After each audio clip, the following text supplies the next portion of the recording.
This is the Amp Hour Podcast. Released February 15th, 2021. Episode 530. Living Through Chipageddon.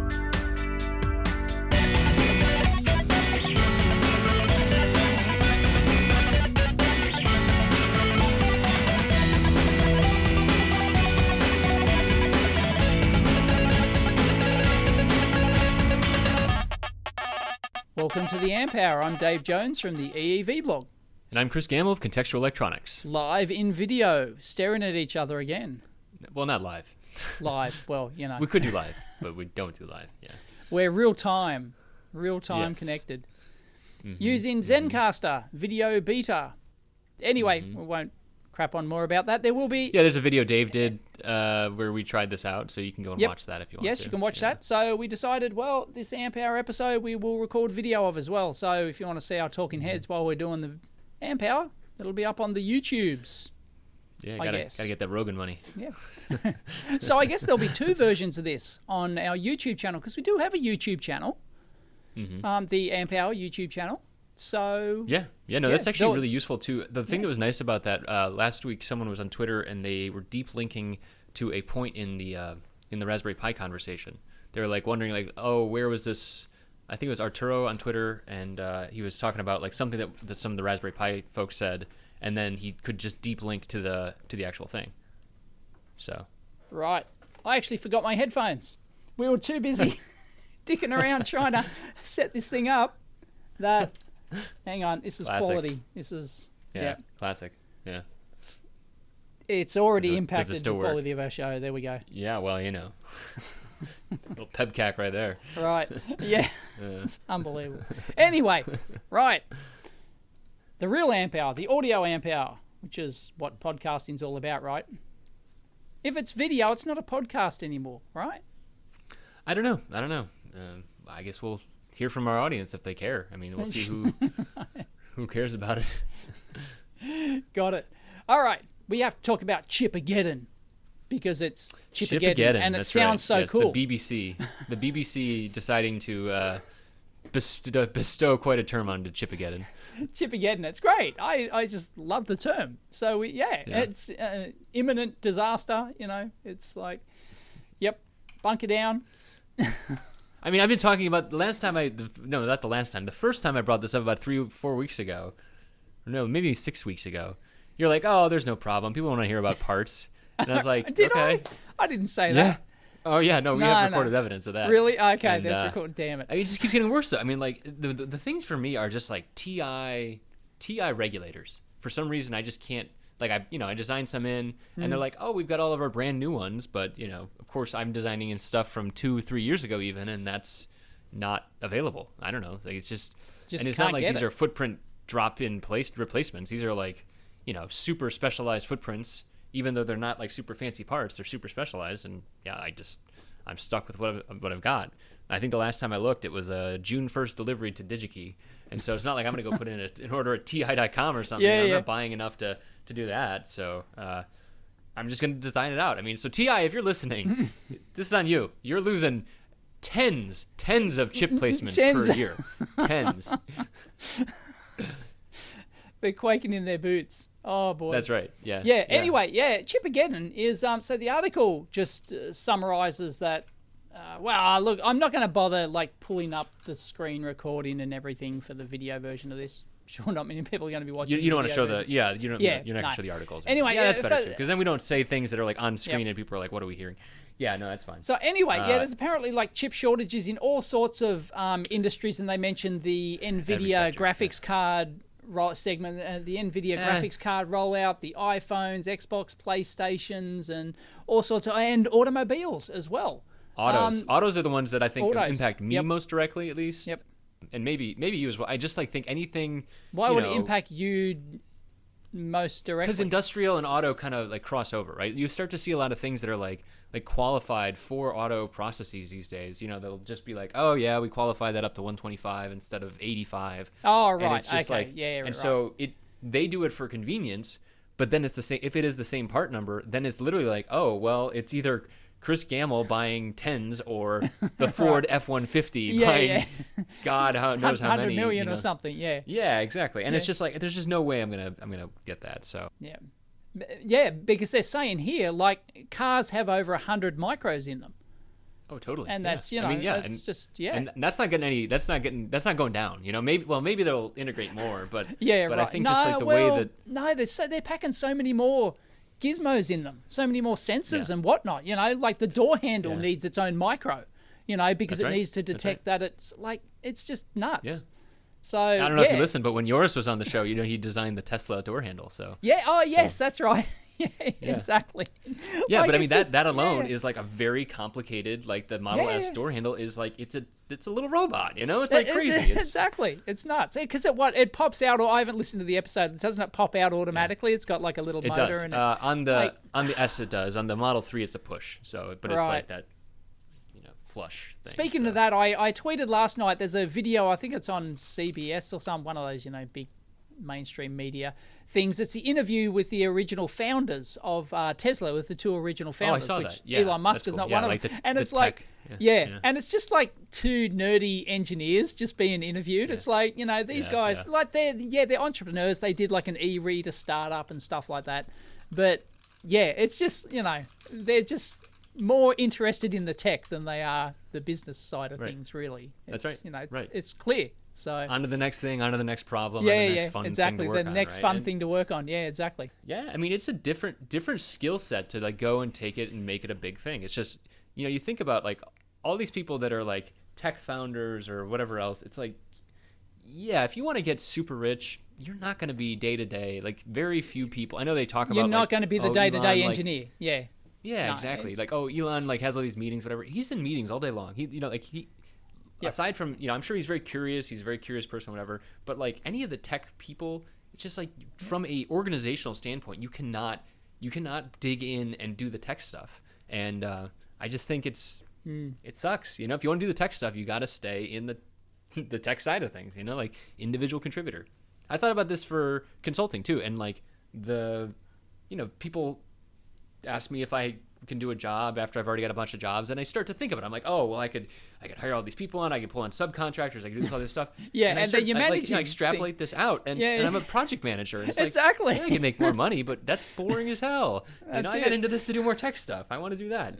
So yeah, it's that's not, it. And somebody on Twitter or somewhere mentioned to me that one of the founders on there, one of the founders of Tesla, he actually does all these old retro computer compilers and stuff as well. Oh, cool. Like the guy's like, you know, he goes, oh yeah, I actually use the Tesla's co-founders compiler for this old obsolete processor. Cool. You know, it's like, we should try and find that guy. Awesome. Yeah. Maybe we can get him on. That'd be great. And it's the typical story, you know, of people ask me, oh, why don't I form a big, you know, company? And no, it's like, Jesus, hard enough with one employee, you know. Yeah, right. That's right. He doesn't listen to me anyways. He's on a forum all day long. Hey Dave, you're a little fuzzy on the video side of things. I know the video is not a huge deal. Oh no, it's streaming. Fuzzy. The local recording will be good. Oh, okay. Yep. Interesting. Yes. It streams in 240p, but it records in 720p. So streaming deliberately gets throttled so that we can be more real time. I'm just saying Doc Brown looks more focused behind you, so that's why I said Oh, okay. No, I am, okay. Really? No, it's all looking good here. Okay. No, so, never mind then. Assuming, okay, right, because I'm trying to push the video to one side so that when I edit this... That's good now. Okay. Right, all right, I'll push my camera back. All right, I'll figure it out. Oh God, now I'm going to goof it. Nah, this is not gonna make my editing easier at all. All right, I'll just have to butcher it. All right, okay. Not a problem. All right, Chipageddon. So back to Chipageddon. Yes, Chipageddon. I think I mentioned my buddy who's a buyer, and you know I was asking him about this stuff. You know, he's got in depth. You know, he's actually doing big volumes and all this stuff. He also mentioned, in general, like 5G rollout. So they mentioned iPhones, but then on the other side of it too, like towers. You know, like all the tower number is going up like crazy, right? So they're still super complex they've got devices, thousands of them in a city. Yeah, exactly. And so like that's another thing, and then just infrastructure around that, server side infrastructure. Oh yeah, no, it's huge. It isn't just the tower with the transmitter. There's a whole bunch of networking infrastructure in a box down below somewhere.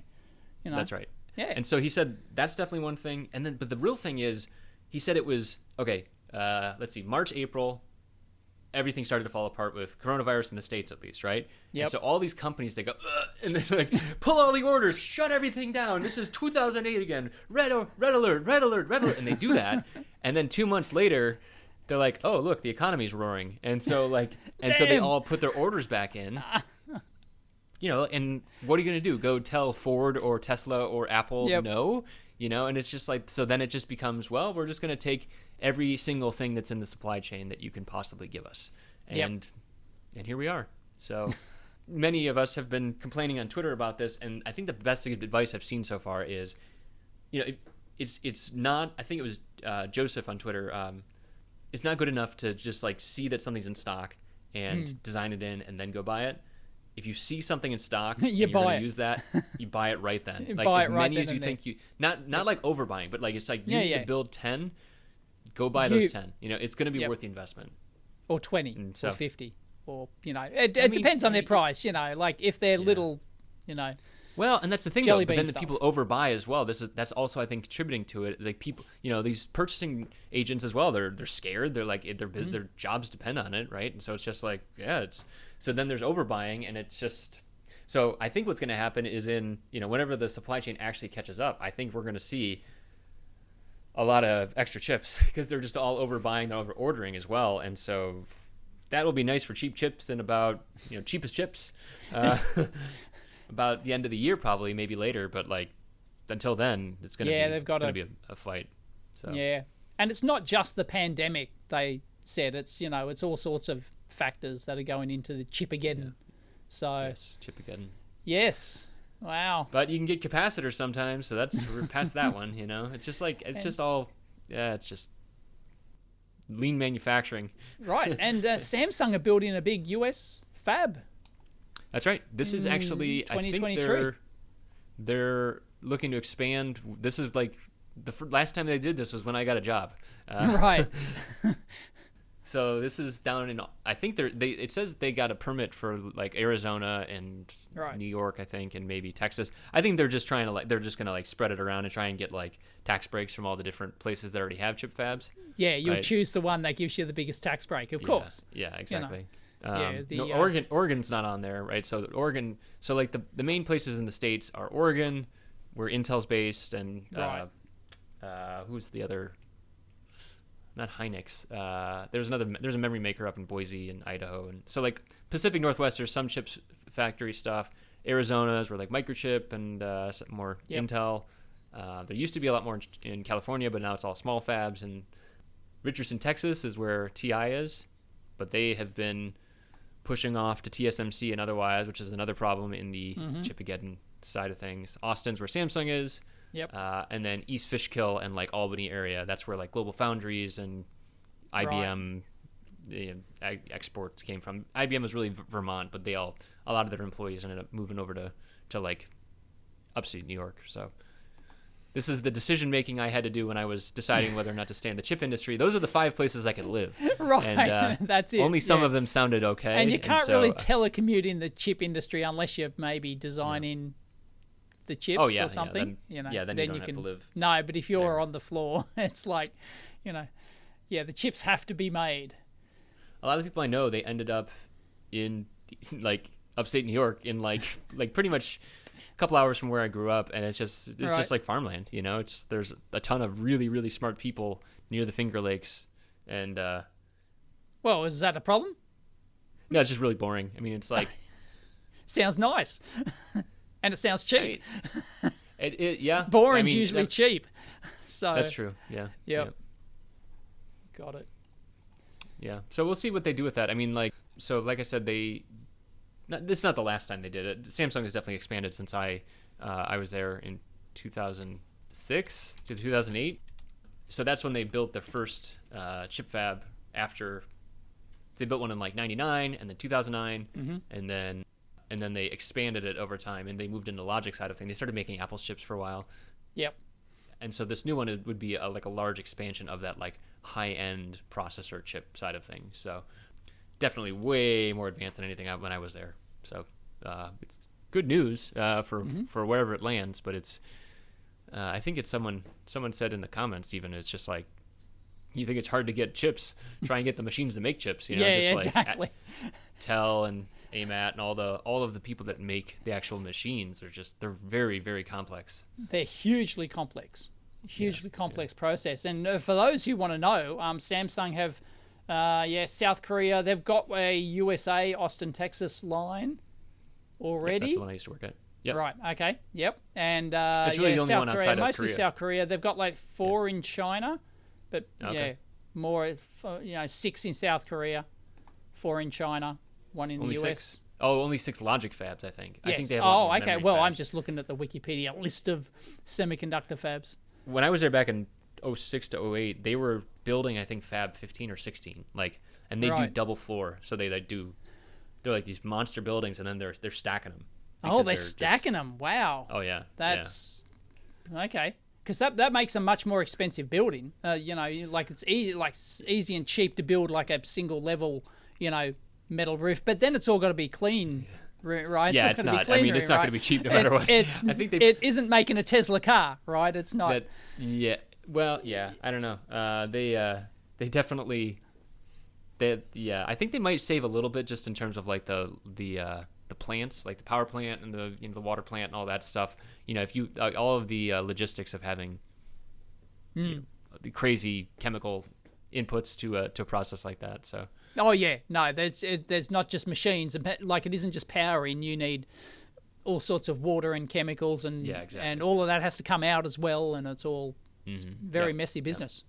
And they're dangerous stuff too, aren't they? They're like really ridiculously, like aren't they like fluorocarbons as well? Aren't they kind of all sorts of nasty chemicals that you. Yeah, like HF is the one that they always talked about. So like cancerous hydrofluoric acid. Causing, hydrofluoric acid. That's right. Yep, yeah, so nasty. It is. You definitely learn your MSDS, your material safety data sheets. So, yeah, I don't miss that part of it. Right. No, messy business. But it's very interesting though. But whether or not you want to work in there every day, I've worked in factories and it's not. It's not that fun. Like really messy factories, and it's not that fun. Yeah, I think the surprising thing is that like it's really cool when you get into any factory, right? It's like how it's made of the worlds. They're so great, right? To see how things are, and then once you're sitting there for like a couple hours, maybe a day, 2 days, 3 days, you're like, oh, this same thing happened over and over and over again. Yeah. And that's how it's supposed to work. It's supposed to be the exact same thing every time. And like, oh man, it is. Ugh, yuck. So, and then you need to be Johnny on the spot, because if you delayed 5 minutes getting out there, that costs the company X millions of dollars. Every hour the machine is down. Yep. So, nasty business. Yeah. No thanks. I don't really miss that. So, anyway. Yeah, design's where it's at, folks. I've been on both sides. Can we talk about KiCad? Because apparently you did a video that I probably should have watched. You just did an Eagle import video to KiCad. Eagle to KiCad. Yes. Somebody pointed it to me, and I just released a video last night, which was trying to import an Eagle file into KiCad. Oh, yeah? What happened with it? It didn't go that well. No? Okay. I'm using the latest, 5.119 version. Yeah, 5.1.9, yep.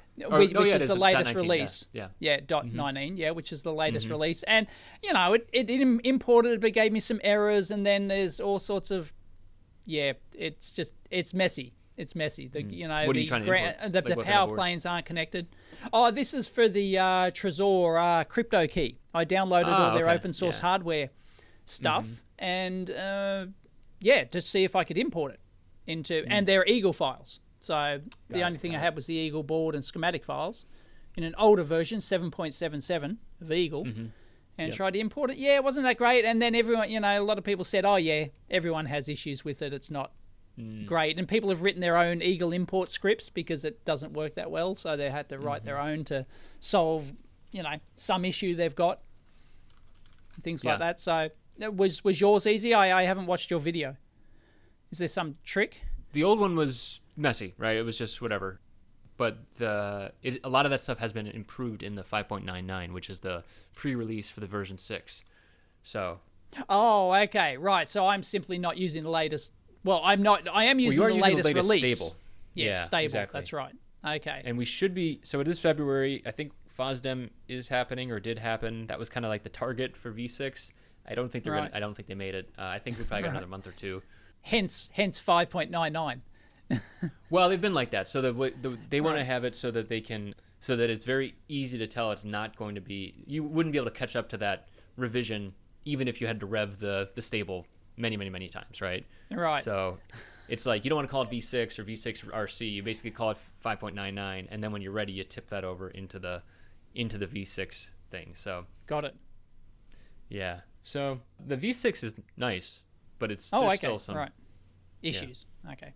Yes. Here's something somebody took me to task over because I complained about that they didn't put the Gerber files in the Git repository. And everyone says, no, you should never. And I said, there's no PDF schematic in there either. And there's no, it was just the board. It was just the original board and schematic file. That was it. No project files, no nothing.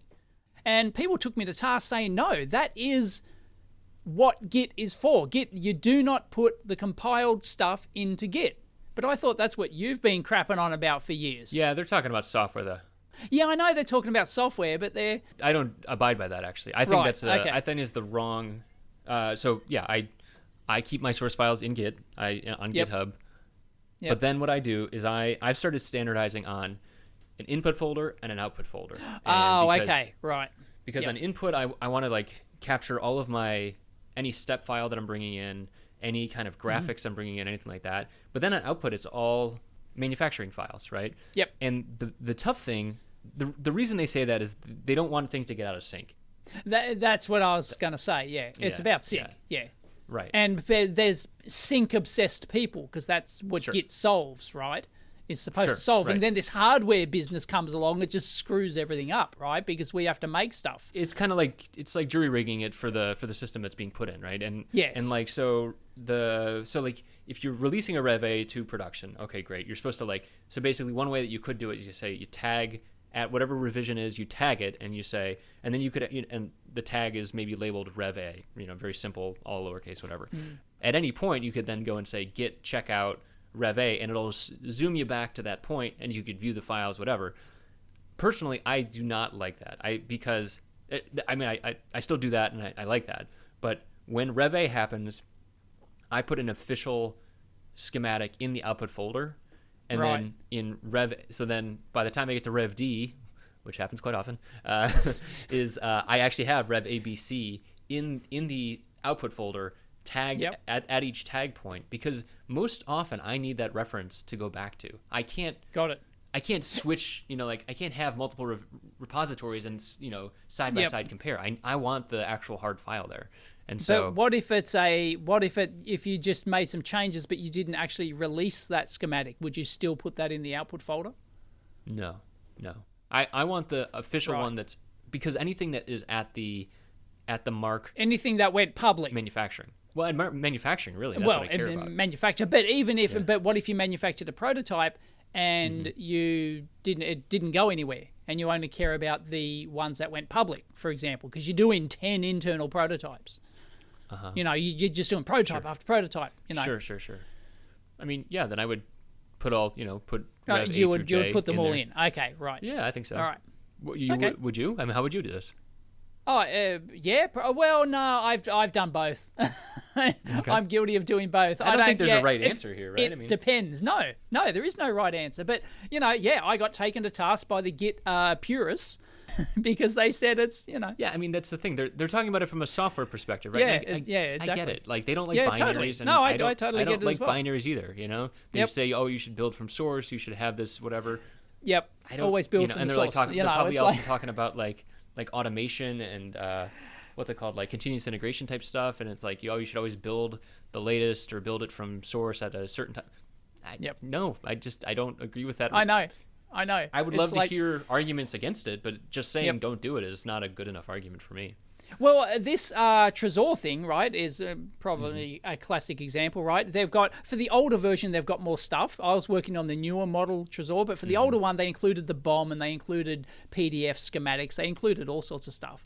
And I looked in the firmware folder for it, and it's like, at a glance, it may be there, but at a glance, I couldn't just find the binary to program the chip, right? Yeah. So, am I expected to recompile it from source? Like, I just want the, because I'm making this, I'm duplicating it. So I don't care about the source. That's their job to handle, right? Or it's the community's job to handle. All I want, I'm just making the widget. So I don't, all I care about is the binary to program the chip. That's it. That literally is all I care about.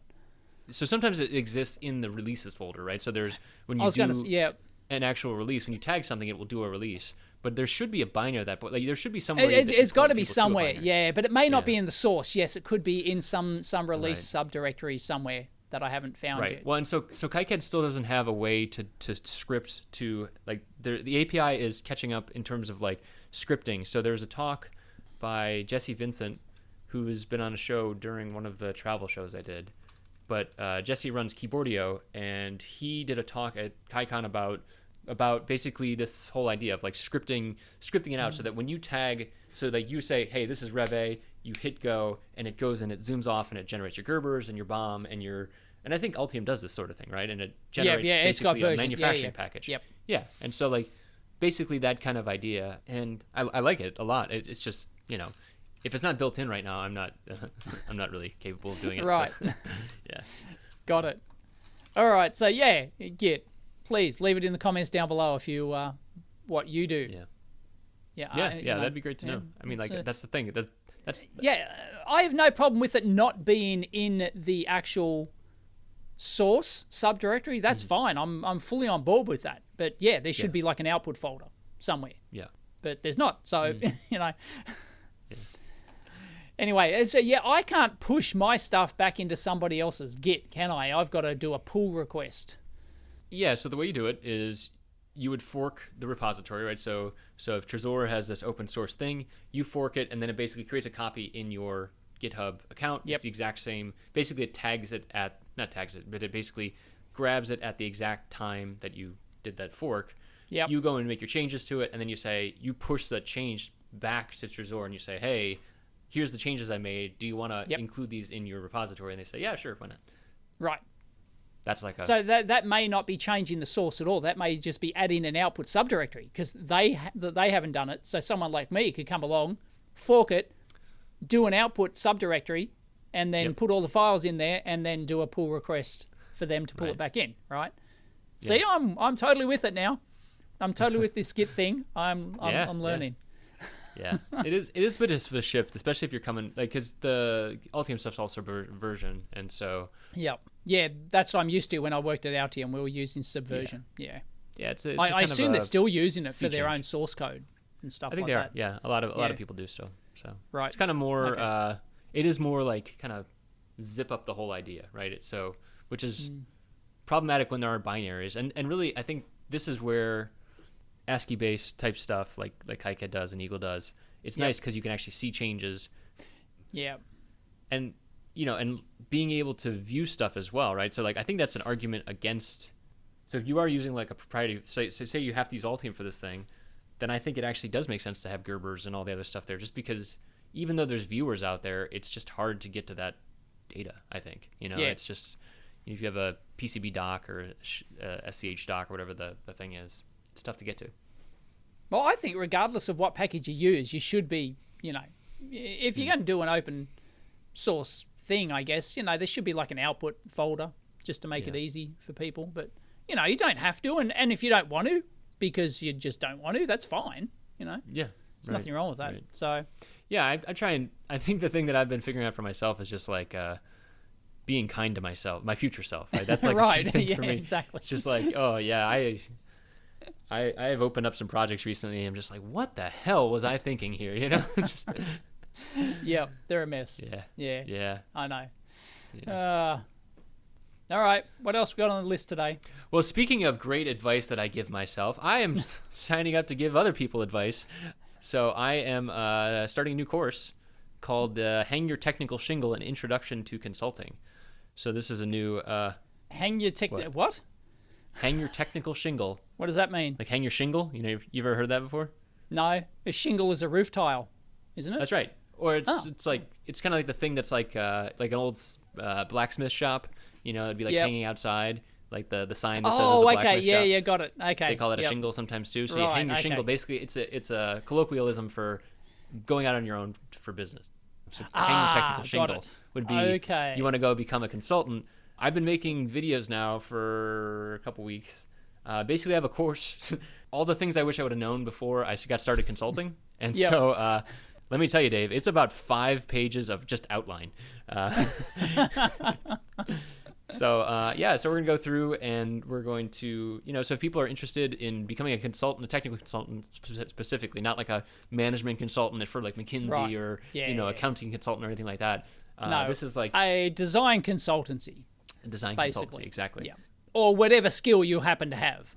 Exactly. And so it's good for software people, it's good for hardware people, it's good for mechanical people. I wouldn't say it's good for someone who's like a creative, like a graphics designer, but maybe. I don't know. Okay. But definitely not like a management consultant. The advice can be greatly different between software and hardware, though. Is that something that you touch on? Yeah, but not when you're talking about like how to do marketing and how to do accounting. Oh, okay. No, they're fairly universal, but how to do legal stuff, all that stuff. Course. Right. Yeah, so and it'll be country specific too, because there's like That's tax true, and then do you get into that sort of stuff? Well, I mean, we talk about it broadly. Tax and finance side of things, and the big piece of advice is hiring someone. like that's pretty much what it starts with. This is like, oh, you should hire someone. But accounting methods like GAAP, like GAAP, like that stuff is the same everywhere. So like bookkeeping and similar things. So this is basically... Well, it's not the same here. I bet you our laws and tax rules and everything would be different to the US. Let's find out right now. Let's see if Australia uses GAAP. Nope, I've never heard of GAAP. Well, you're not an accountant, though. Well, no, I'm not. Okay. Fair enough. Generally accepted accounting principles. The Australian equivalent to IFRS. So. Oh, okay. Right. Yes. Do you know what that is, or no? I've heard of it. I don't. Oh, okay. All right. So maybe that's why I pay like $5-6 grand a year to my accountant. Like I pay a shitload of money to my accountant, who handles all my business stuff, handles all my personal tax returns and everything. It's like, Yeah. So I think there definitely are going to be country differences, especially on the money side of things and taxes and stuff, and corporations for sure. But marketing's the same, mindset's the same, stuff like that. So so I've got a beta program going like I did for contextual electronics back in 2014 now. Oh my God, it's been a long time. Jeez. So it is going to be a paid beta, so that's important to state up front. Oh yes, it's not free. No. Yeah, just because, as I say in the intro video, like I had 50 people sign up for I had like 150 people sign up for the first contextual electronics beta, and I said yes to 50, and about 5 showed up the first day. So. Right. Yeah. Yep. Was that one paid at the time, or was that one free? That was all free. Yeah. Oh, so okay. I was going to say paid, you'd get a higher percentage showing up because they've. I think so. Yeah. I mean, it's not going to be a lot. It's going to be much reduced from what it is normally, and there's like a coaching component, so we're all going to talk and like have like group calls and stuff like that too, and just kind of talk through the consulting side of things. Obviously, I've been talking about consulting a lot on here. Yep. I mean, I love it. I really do. I think it's terrifying sometimes, especially at the beginning. It was very terrifying, but I love the problems I get to work on and like the amount of control I get, and just like I'm the only electronics person in the room most of the time. Like that's cool. That's like it's great. What people need to remember with the consulting gig is that you're still working for someone. Yes, right. Yeah. Like you aren't your own boss. You like you have actually like 4 or 5 bosses usually. You have 4 or 5 bosses. Yeah, exactly. They're called clients, and that's right. And they'll make spouses. you do ridiculous, stupid stuff that you can't argue against. Because they're paying you to do this ridiculous stuff. Well, no, you can though. I think that's the thing. Well, you can try in a nice sort of way, but at the end of the day, they're the ones who decide which way to go. And if you think that that's a dumb idea, this is not going to work. Right. Right. They're like saying, we're going to make this a battery product, and we want it to also, be a kilowatt of energy. It's just like, okay, cool, I guess. you're right. At the end of the day, you Yep. make your case, and that's the best you can do. But Yep. I think that's actually an important thing as well, is like building your marketing enough so that you can pick the right clients. Like finding the right clients is like a key to happiness. If you just take any job that comes around, yeah.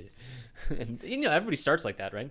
That's not really marketing, though. No. Marketing's having enough coming in the door so that you can be choosy. Oh, okay, right, okay, yeah.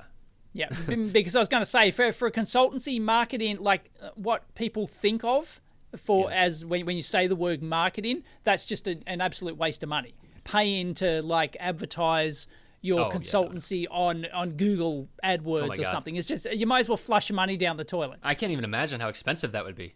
Yeah, exactly. No, just flush your money straight down the toilet. Yeah, I agree. Yeah. And that's not going to be like, I think that's another thing too, is just like finding people, having people find you is a lot different than you finding people, right? So I would put the Google search terms in like you finding people, but you're going to find everyone. You're just going to find like the people who are like, I need an inventor, Yeah. Oh my God, I couldn't run fast enough in the other direction. If someone said I need an inventor, that's just no. That's an instant refuse. Right, they're like up late night. They're like, they see that commercial. You guys don't have the commercial there, but there's like Yep. this one commercial here where it's about like, are you an inventor? And then it's like this caveman like hitting a rock into like a wheel. No. Oh yeah, classic commercial here. And like they're scamming those people. Anyways, yeah. Don't even do the classic over-quoting thing either. Like, if you don't want the job, don't quote 5 times more. Just simply say, no, sorry, not interested. No bid. Yep. Yeah, no, that's good advice. Yeah. Yep. Just don't do it. It's like, like I was offered, I'm sure I've told the story. I was offered like 20 or 25 grand or something, and a trip to Canada if I would come out and verify this guy's energy device. And you know what I'm talking about when I say energy, right? Yeah, right. It's like, it's not free energy. No, trust me. It's, and seriously, like, he was like 25, like US, 25 grand. That's not US what I would have at put in the category of consulting. Yeah. But I guess it is a consulting job. He wanted me to come out and verify, and it's simply no amount of money is worth working on that. Yeah, right. It's just right, exactly. No, go away. Yeah, so if people are interested in the beta, there's an application. There's I made a bunch of videos, like the introductory videos for each section, kind of just talking through what we'll be talking about there. All the usual stuff there. I try not to promote contextual electronics too much on here. Aha! I've got your course content list. Yeah, sorry. Yeah. Go. Yeah, so it's just, people can go and check that out. It's got some early content, and we're going to figure it all out. And the reason I have beta people, the videos I'm kind of working through, that's fine. I was going to make my stuff anyways, but it's also like, what do people need to know, right? So like the people that are worried about getting started, I have my own fears, and that stuff's still fresh in my mind. But yeah. And here is the course content: Introduction to the Consulting Course. Money handling. Money's right up front, because if you don't have money, you're out of business. Yeah, I mean, like there's a whole section on accounting, but also like cash flow. Man, like you know cash flow too, right? We talk about that on here. Yeah, like, we did. I simply my business ran out of cash at one point. I was sitting pretty. Literally 1 week, I was sitting pretty. Then the next week, I went, I'm out of cash. I'm like, I'm simply out of cash. I didn't have to do that, but it was just because I didn't manage the opportunity arose, right? And it's just like all these purchase orders came that I'd promised months and months ago, because there's a big lead time, so I promised to buy all this equipment from multiple all this stock from multiple manufacturers, and it all sort of just hit at once, and bam, all my cash vanished, and I had to stop paying myself wages. Exactly. It was, just so I could buy the stock. And so anyway, money handling. Next, marketing. 4, legal and administration. Grown. 5, client relationship management. Once again, grown. It says all this stuff is grown already. It's like time management, grown. Professionalism. Oh, okay. It's like, she'll be right. No worries. And number 8 is resourcefulness. And 9 is mindset. Where's the engineering, Chris? Where's the engineering? That's the rest of contextual electronics, Dave. Right, that's a different course. That is. I mean, seriously, yeah. Yeah, I know. It's This is like the end of contextual electronics, right? This is basically you've already learned all the other stuff like contextual electronics. You know how to build stuff. You build stuff on your own, whatever. You want to go out on your own? Yeah, this is all the stuff that you've grown at, and you're like, oh, I never thought I'd need to know this stuff. And that is the point. Like, everyone, as someone who's doing this, will already have the technical skills, right? Yeah. So there's no, exactly. Right. So I wouldn't expect someone to No. start tomorrow and be like, oh, well, I'm figuring out what resistors are, and I'm going to go offer my services. No, man, like 10 years though, and you've got you've got a Greg Davil level of portfolio stuff, and you're ready to go offer your, to hang your shingle. Yeah, like that, you are the person then, But the big thing is like, so we've talked about on here, like how would you go? So say you've got a huge portfolio, and then you go and turn around and you go and try and get a job at like a big company. It's like you're gonna get stopped by HR every single time, just because you don't have the degree or the right degree or the experience. Or you don't have the experience at a big company. So exactly. Yep. So So yes, they're supposed to be grown worthy. Professionalism, money handling, marketing. Right. I'm gonna put Dave as my testimonial. Grown worthy, Dave Jones. Grown worthy. Oh boy. Yeah. Well, I hope that works well. Well done. Yeah. Yes, Thanks, man. that is. Yes. We'll see how it goes. That's. Yep. Yeah, I think the other thing too is just like building community around it too. Like it's just right. Well, you've already got that with because you've got the forum, don't you? You've got the consulting forum. So, yeah, this is going to be separate from. This is going to be like a subsection of that even, just because it's going to be like as people are getting started. Right. But yeah, there's also the consulting forum and things like that. So is that consulting forum? Is that like an invite only thing? Mm-hmm. Yeah, there's an application. I'll put. Okay. There's an application. You can't just join it. Yeah. You've got to. Okay. Yep. Got it. What is the threshold? You've got to show us your stuff. Is that the threshold? Show your consulting site, pretty much. I mean, like, yeah. Oh, okay, right. Yeah. but what if they don't have one? What if they're just getting into there and they don't have a consulting site? They just have their projects. That's okay too. Like just a link to that, just basically to show you're legit enough. Right. Like, Got it. It's a real soft gateway. So. Actually, after this, I'm probably going to shoot I'll probably go outside and shoot it because I'm, sick of being in my windowless office here. Mm-hmm. Somebody emailed me. It was just finishing his degree. I think he's year 3 or something of his degree or something like that. And he's worried. How does he stand out? Right, yeah, the usual thing, right? How can I, what can I do to stand out? And then I chuckled because in his email he said, "Oh, here's my YouTube channel with my videos I've done on. I'm really passionate about audio, electronics, and he's done this whole suite of done. Done. You already stand out to 99 more than 99.999% of other graduates. Yeah." It's done. I just had to chuckle, and it was.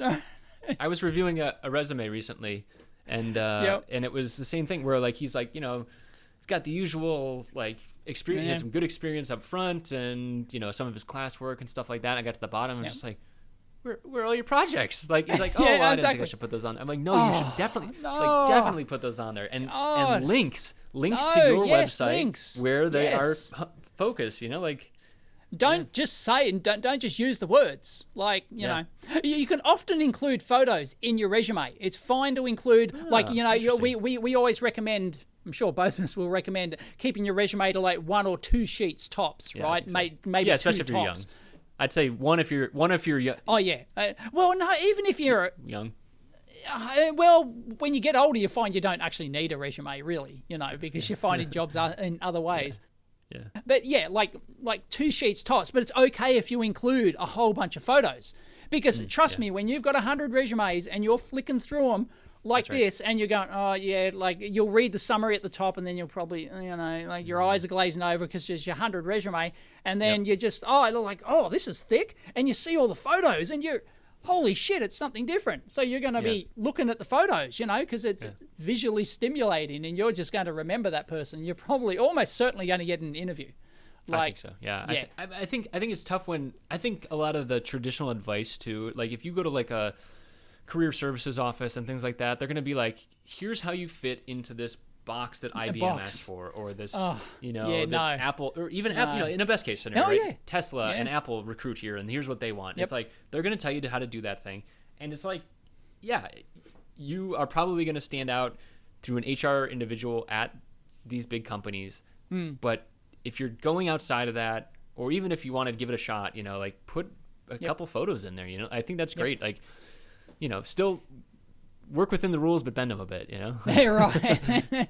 Because even companies famously like Tesla that, don't like from the top down, they like, it's fine if you're not qualified. We don't care. What can you do? Are you innovative? That kind of thing, But even those companies, you still have to get through HR, right? So you've got to have whatever they're looking for.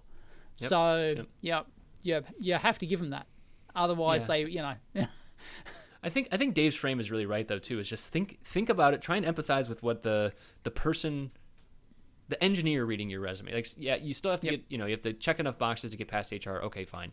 But once you do, then what? Like, who are then you? What? Yep. You're in a stack of paper. How do you make it compelling enough, right? And Yes. as much as I think a career services person telling you that your job at Dairy Queen is going to show that you were a good worker and all these other, it's just if you have to choose between putting another project line on your resume and your Dairy Queen experience, put the project line, Exactly. Yep. And if you haven't done stuff yet, go start today, Yes, and I know. document Work and on a document as you go, Yep. Just do what I do in my video last night. Go pull a project out of GitHub and modify it.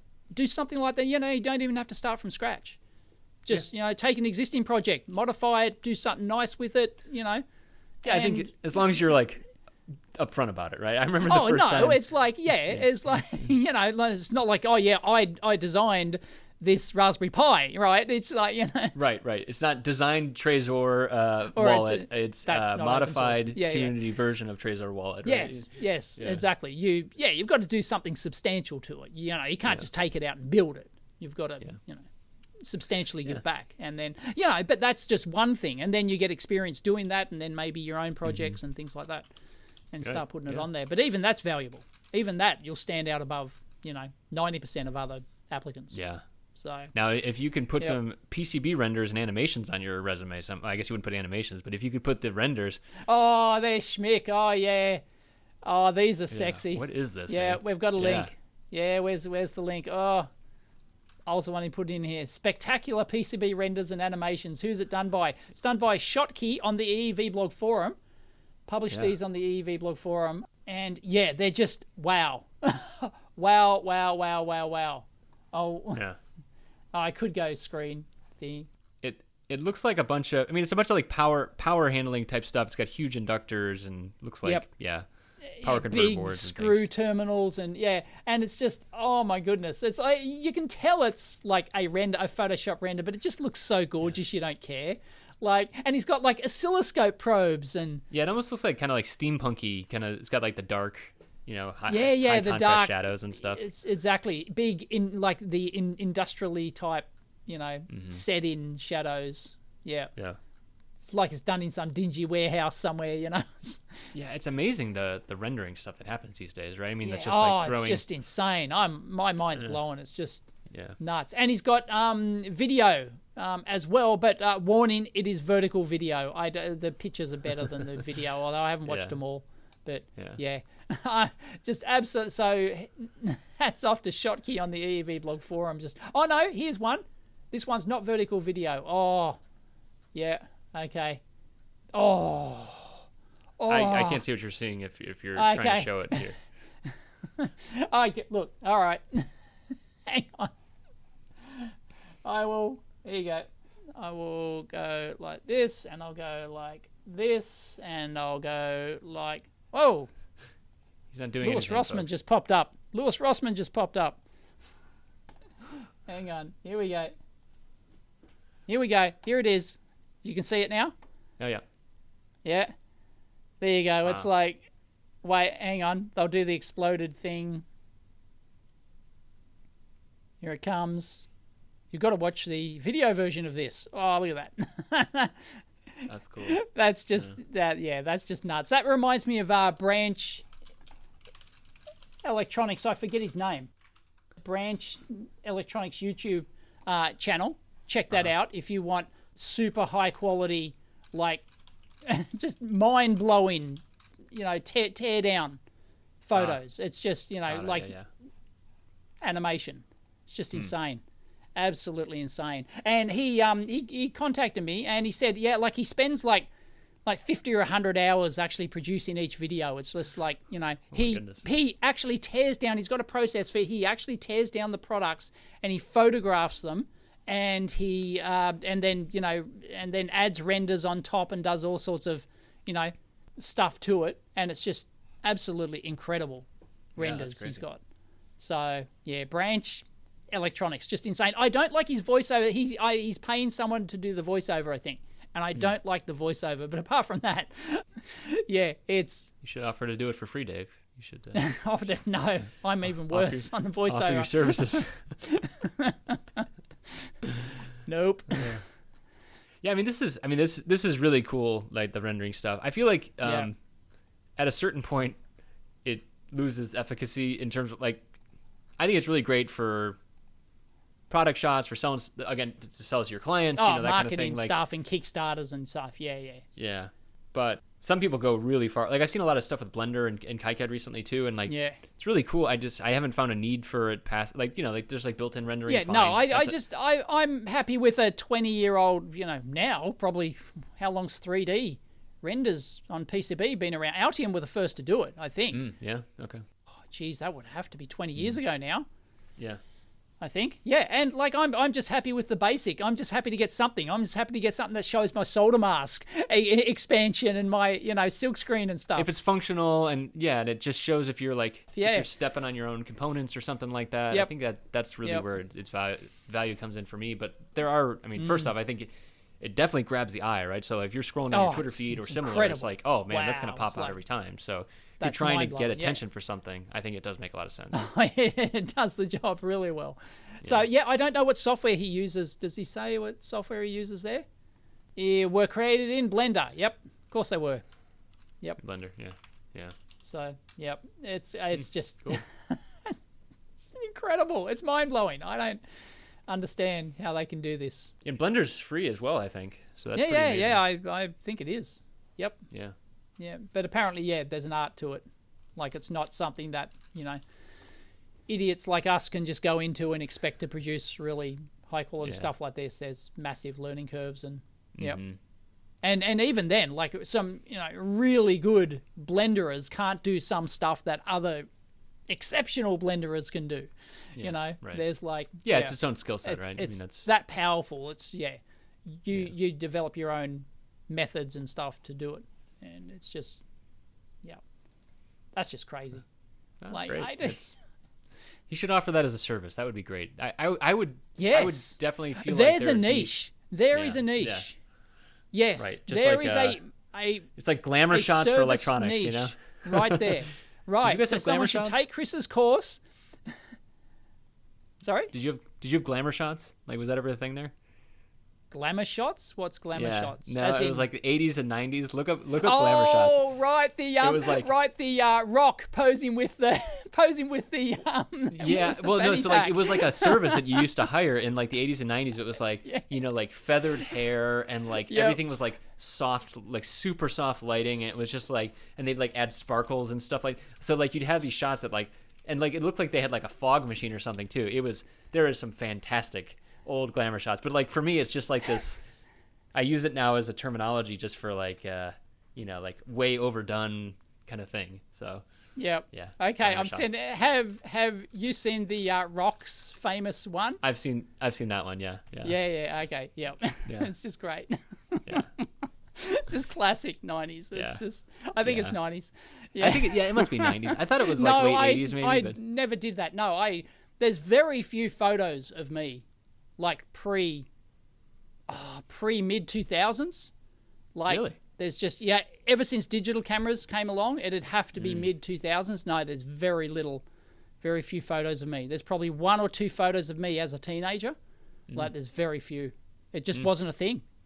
Just wasn't, wasn't a thing in our family. We just didn't take, Yeah, I mean, these days there's photos everywhere. Oh, no. Yeah, exactly. Everyone's photo obsessed with their phones. Yeah. But, geez, no. Apparently, back then it was like... In searching for this, I see that there's... In 2019, there were still 5 Glamour Shot locations available. So... but amazing. So you could still get them done. Anyway, getting back to... somebody should... Seriously, there is a niche for that. Take Chris's course, and I would recommend this to Shotkey here on the EV Blog Forum. Actually, take your course and set up a consulting business for doing shots like this. Seriously, like, Yeah, I mean, but if it takes like 30 advertise hours... in every electronics forum and... Sorry? Even if it's 30 hours to do this sort of thing, and even if you're charging $50 an hour, that's a $1,500 photo. So that's pretty... Yeah. That's pretty pricey. I'm not sure I would pay that personally. Like, I would pay for a service that... Oh, no, but if you're doing a Kickstarter, you would. Like, if you're doing a Kickstarter and you don't have the skills yourself... Yeah, maybe. I would, because one shot sells it. That's, One shot will sell it. Yeah. Like, yep. Yeah, you were doing some photography stuff recently, right? You were doing some lightbox stuff? Yes, I did a do-it-yourself lightbox. Yes, for PCB photography. I've wanted to do it for years, because every time I want to do like a decent shot, I've got to cobble something together. Like I can just use my regular overhead ceiling lights and then just point camera on a tripod and get it at the right angle and and take it, but it's not. It's not the best that it could be, right? Yeah, I feel like just reflections off of things and it's just not good. So so often if I want to go to a bit more trouble, I've got to set up my studio lights. I'll lean them over and I'll set up the right angle tripod camera attachment so it's pointing down and there's light evenly lit around the sides. But I've never had a dedicated solution for that. Yeah, we were doing the live show the other week with Big Clive. And others, Martin Lawton among others. Was that posted somewhere or no? Yeah, it's on my second channel. It's on my second channel. It's a 2-hour live show of half a dozen of us. And and he showed off his do-it-yourself lightbox solution, which I censored out because he, it was kind of secret. So I didn't know he was going to do a video on it. So that spurred me into going, I should probably finally get off my ass and make my own do-it-yourself lightbox. And so I experimented. So the first video was just, first experiments, and the second one was even better. So I did a second part video of that, and cool. Yep, everyone's got their own method to do it, but it's not hard. You've just got to diffuse the light. And I punted on that. I bought $80 on Amazon. It's got a built-in light. Yep. It folds down to nothing, and it's fantastic. Like, because I tried a DIY version, and it just I just didn't have the room for it. So what is it? A light tent? Do you have a link or something? I have a link somewhere. Is it one of those light tents, or what is it? Is it a... Yeah, it's like fabric based. It's probably half a meter on each side of a cube. That's a light tent. Yeah, I've also got one of those, and I use those for actual product photography and stuff. Oh, okay. Like that. So this is different than that. Oh yeah, this is different. This is smaller, so boards. So if I'm going to do a really high res, high quality photo of a board, then apparently it's just I've got a big light tent, but it's like this big, it's giant, and it's just pain in the ass to get it out and set it up, and Got it. So you keep the light box out. You're saying it's just not there. I want something that's just there. I can I'm doing a tear down. I can whack a board under there. I can do a high res photo. Boom, done. Okay. Got it. So some people are saying use a scanner. Use a flatbed scanner for circuit boards. Apparently, you put a circuit board in a flatbed scanner, and apparently it's gorgeous. Oh. So I'm going to have to try that. Yeah. So, yeah. Where will you source such old technology, Dave? The dumpster. I've got a dumpster. I know. That keeps I knew producing. exactly where it was coming from. Yep. So, yeah, I might try that. Yeah, that's great. Might do that today. Just whack it in the scanner and see what output, because you'll get much higher res with that as well. You can do 1200 dots per inch on a large board or whatever. And it's going to be evenly lit because it's lit from underneath as it scans under, and and it catches color and everything too. Well, it should. I'm not sure how accurate the color is. Yeah. Like my light box, I use accurate high CRI studio LED lights, so it should give an accurate color. Got it. Presentation, but I haven't done like a proper color chart calibration and things like that yet. Yeah. I can't find it. It's here somewhere. I moved labs and I've lost my color chart. I got one recently and I haven't used it. Oh, here it is. Like one of these things? Yes, Yeah. yes, those. This Yep. one was only $20 on AliExpress. So Yep. I don't use it much, but Yeah, not I got bad. the color chart and a white chart and a grayscale chart and everything. Yeah, you know. like one of so, those flip book a ones, white. those things. Yeah, no, they're just separate Oh, cards. okay. Yeah. So, yep. Yeah, it is nice. It Yep. is nice So I for haven't actually collection, for done sure. any calibration, but Yeah. yeah. But anyway, yeah, that worked. It's amazingly easy to do yourself. It's just, it's nice having a dedicated solution for something, not having to cobble it together every time, which is just pain in the ass. Yeah, I just found it, so I just linked it in there. I'll link it in the yeah. show notes as well. But is that what you're talking about? Oh yeah, there you go. Yeah, Light 10. I've got one that's even larger than that. Yeah. Okay. Yep. So you're saying you don't like to actually go and set it up? That's what you're saying? Yeah, no, I hate setting it up, and that's not adequate for like a PCB, because a PCB is a flat thing. It's a flat board. It's different. Well, there's a top access, right? So you could zip the whole thing up. Oh, and do, like, there top is. down. Okay, there's top access in this one. Yeah. Yeah. Okay. Oh, yes, I see it. Yeah, there's a little window in the top. Yeah. Okay. Yeah, fair enough. And has that just got the LEDs inside just pointing down? Yeah, It looks like it's just got built the LEDs. in, and then it's all reflective around, so that it does light bounce and stuff too. Okay, yeah, but that you're going to get reflections on that if you do PCBs, given the height of that. So if you put your camera outside that cube, Yeah. that'll be too tall, Got it. unless you've got a ridiculously long focal length lens. Got it. Okay. So, yep. Yeah, it is tough. I mean, when you see a nice photo, you see a Develian photo these days, it's usually a lot of extra work. Yes, they're great. Yeah. So, yeah, anyway, highly recommended. Do it yourself. Simple solution. Works well. Okay. Yep. So I've got to put more effort into spit and polish that, though. Yeah. I've got to finish it off. Yeah. Did you have a chance to listen to the RP 2040 show last week? Did you get all your questions answered? I did not, unfortunately. It's okay. It is a microcontroller with external flash. That was the answer to the Yes. to your query. To my query, Yeah. there were I think I probably had majority support. I did it on Twitter. I did a poll on Twitter. I think I had majority support that it was not technically a microcontroller. Microcontroller with external flash. I was surprised to see that there was some people were saying there's other micros out there that are doing this sort of thing. There was an NXP one too where they're moving it outside of the chip. So Oh, it's been done since the 8032 days. Sure, the Intel 8032 in the mid to late 70s. I mean, isn't anything new there. yeah, But it's not a microcontroller. Damn it, I'm still going to die on that hill. that's your hill to die on, my friend. It's an asterisk microcontroller. It is some cheap silicon, and if it's available, it might be the only part that's available these days. So who knows? Right. Liam, who was on the show, has since written about the journey as well. He's got a bunch of code snippets and stuff like that. So we'll link that in as well. The journey to Raspberry Pi Silicon. So I'm glad they're still writing that stuff up. I'm working on a little project I've got right under my microphone here. I can't get out or disturb my microphone, but I'm not going to tell you what it is. But it once again requires choosing a micro or maybe choosing an existing dev board. And I tried having a look. I was going to put this on. I was going to ask on Twitter, but I did find one. A microcontroller, like a board, like a little Raspberry Pi Pico thing, or a Feather or whatever it is. One that actually had a built-in LCD or an OLED display. One that had like built onto the board, not a daughter board that goes on top, but an actual one that's built on. Have you seen those Heltec ones that Andreas Spiess reviews? They're like $15. They got a little OLED. They've got a ESP32 on them. They've got a LoRa chip on them, and they're $15. Like it's insane. Right. I got a couple of those around. They're Right. kind of crap, but the antenna's crap for sure.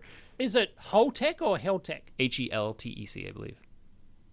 HELTEC. And if you look up Andreas's video on him, he's got a couple videos on him. Right. But basically, they're going to be like AliExpress and stuff like that. So Got it. they're cool little boards. I mean, like. Oh yeah, no, that's the one I found. Oh, okay. That's actually Great. the one I found. Yeah, yeah. I ended up finding that in my. What are you looking to do with it? I basically just want I'm just looking to do some ADC measurements, some high precision ADC measurements. Oh, then I would definitely not use the Heltec thing. Why? because Oh no, it'll be no. I'll have an external daughter board attached to this. I'll have an external board attached to the bottom, and it'll actually be a combo flat flex board. okay, Right, so it'll be a flex rigid, combo okay, board. So I want to attach this, whether or not I actually, use an off-the-shelf thing like this, or whether or not I just simply design everything I want, including the micro I want to use, onto the flat flex I'm going to design anyway. So I've done that before with the feather form factor and the little OLED screens. It's super simple, Yep. like the Adafruit libraries are great for that sort of thing. Oh yeah, you can get it to plug on top. Yeah. The thing that stinks about it is that you're plugging these things together and then you got to rotate sideways, right? So basically because it's going to be you could take the stack of 3 boards and then turn it on its side, and then it's kind of like a front panel display style. So you could do that sort of thing. Right. Yep. Mounting will be okay, but honestly, I've done a couple prototypes like that. It's been great. Yeah. I'm thinking, because I got to do the board anyway. I might as well integrate. I might as well just do an Arduino Nano or something and just put the Atmel processor straight on there, and it becomes an Arduino. It's just. Are you definitely using an external ADC or no? Yes, I'll be using external ADC. Okay. Right. Yep, external precision ADC. There'll be a bunch of analog measurement stuff. Got it. And I don't need USB. I don't need anything else. I don't need because there's a lot of dev. So I was just gonna show you my little EFM8 dev board, right? That's got a screen on it. I've got quite a few of those. Yeah, so that's got nice. stuff in there too. I mean, you could do that if you wanted. Yep. The laser bead that I have is no. It has to be that sort of small form factor, like we've been talking about. Yeah. It's got to be that small, narrow form factor, just for reasons. Okay. I mean, another thing you could do is you could get maybe get something that just drives an FFC, like a flat flex, and then have the screen wherever you want it to be, right? But then you gotta just flop over. I'm thinking about just doing it myself. But then it's got to be it's got to be an existing ecosystem. So it's got to be an Arduino or an ESP32, or it's got to be one of the things, because I don't want to have to write drivers for the for the screen and everything like that. I don't want to dick around. Got it. Right? Somebody's already written all that stuff. Then I would definitely recommend the Adafruit OLED ones. Those are fantastic. They're super. Yeah, super it's sharp. just a multiple stack. That'll mean I'll have a 3-stack board solution. So I'll need the screen and then I'll need the board. Yeah, I'd say prototype that though too. I could prototype that just because it's not as big as you think it would be, right? Right. Oh yeah, I know.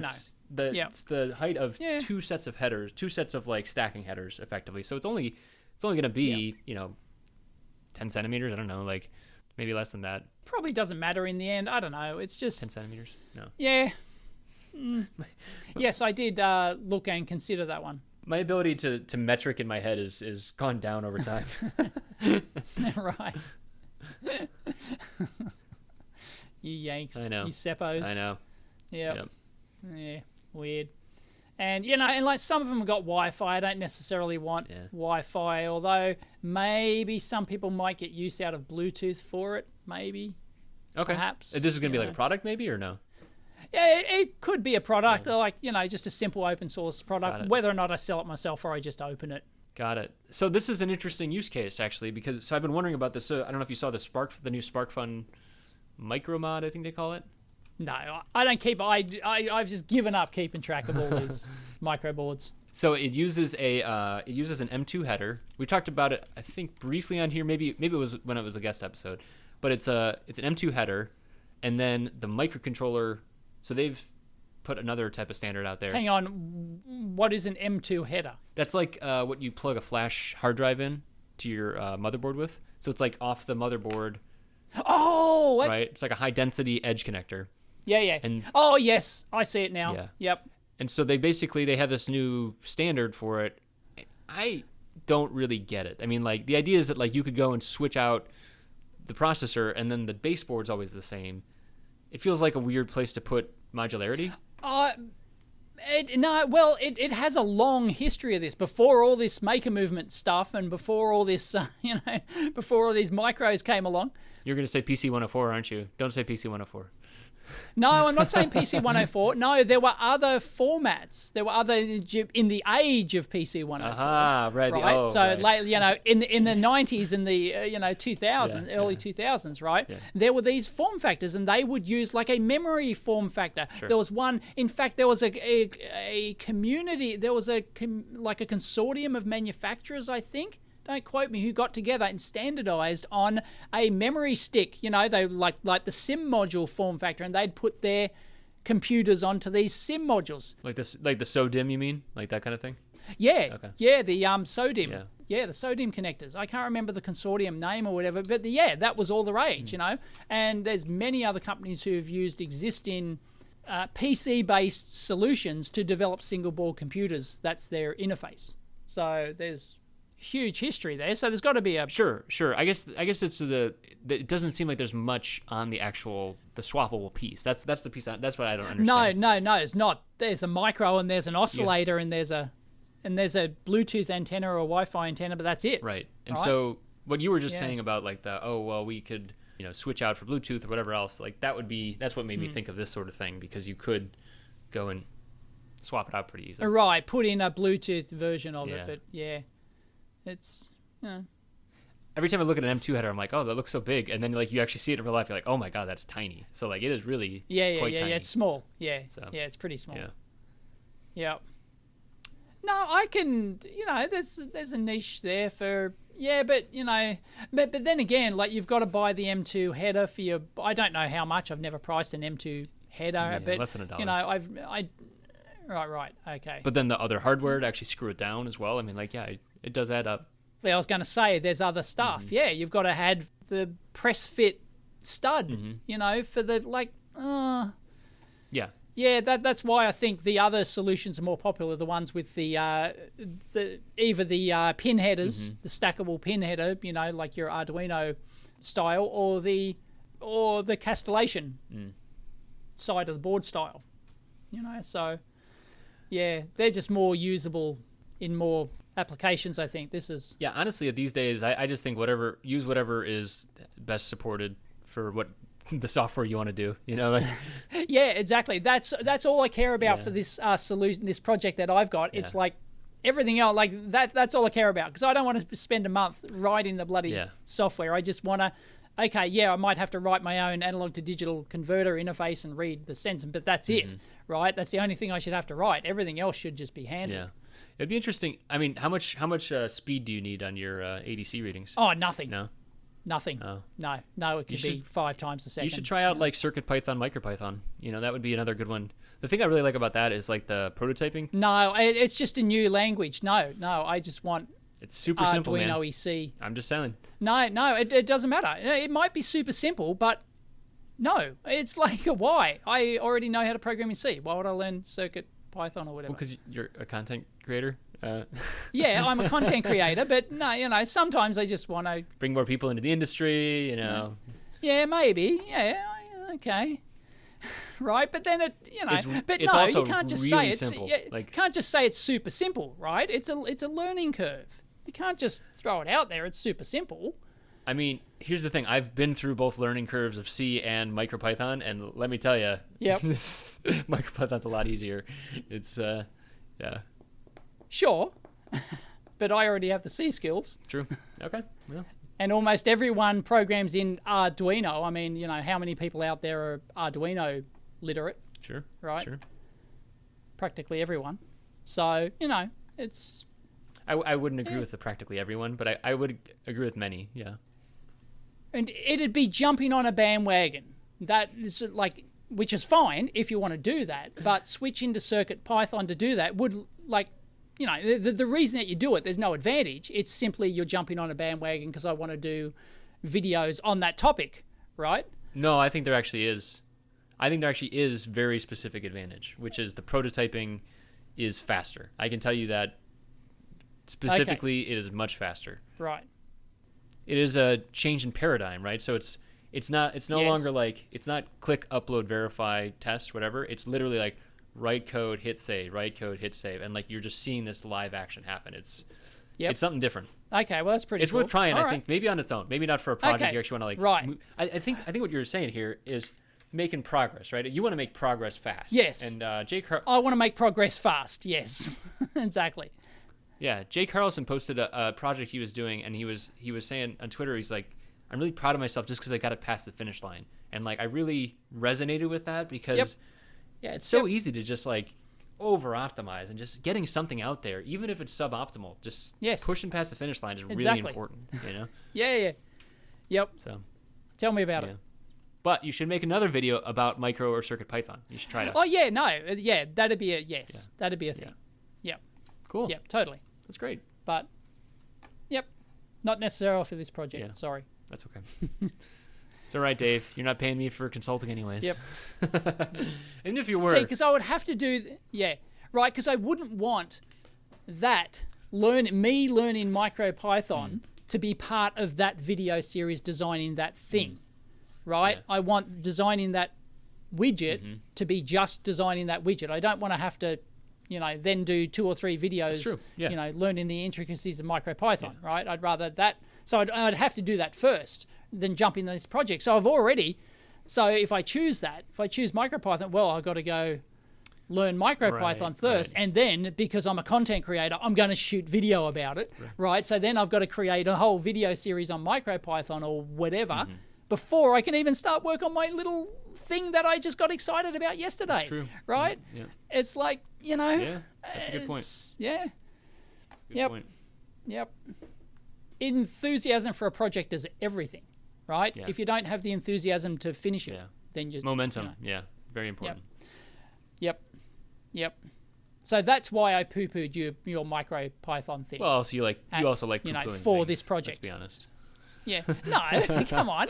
No, I have legitimate reasons always for poo-pooing things. Nah, and that's my legitimate reason. It's because I was excited about this project and I just want to go, boom, I just want to do something while I'm excited. Yeah. And that does not include learning Circuit Python. So, sorry, dude.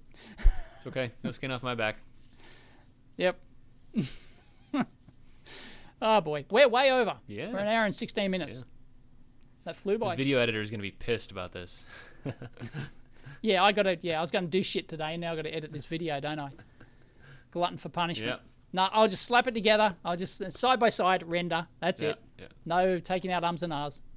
That's it. Done. If you don't like how we sound on this video, go listen to the Amp Hour audio podcast. Yep. Because, my video version will be using the MOV file, which we argued about this before. Well, we just wondered before the show, does it use lossless compression or not? I think it uses lossy compression, so it won't sound as good as a WAV file. So, anyway. All right. Yep. Talk to you soon. That's it. Catch you next time. Whether talking about consulting or stressing about chip availability, we compress the crap out of the week's news each and every show down to that crunchy, high-def sound made for your 100K speakers, all thanks to the generosity and goodwill of our patrons. Join the crowd in the Discord channel at patreon.com/theamphour.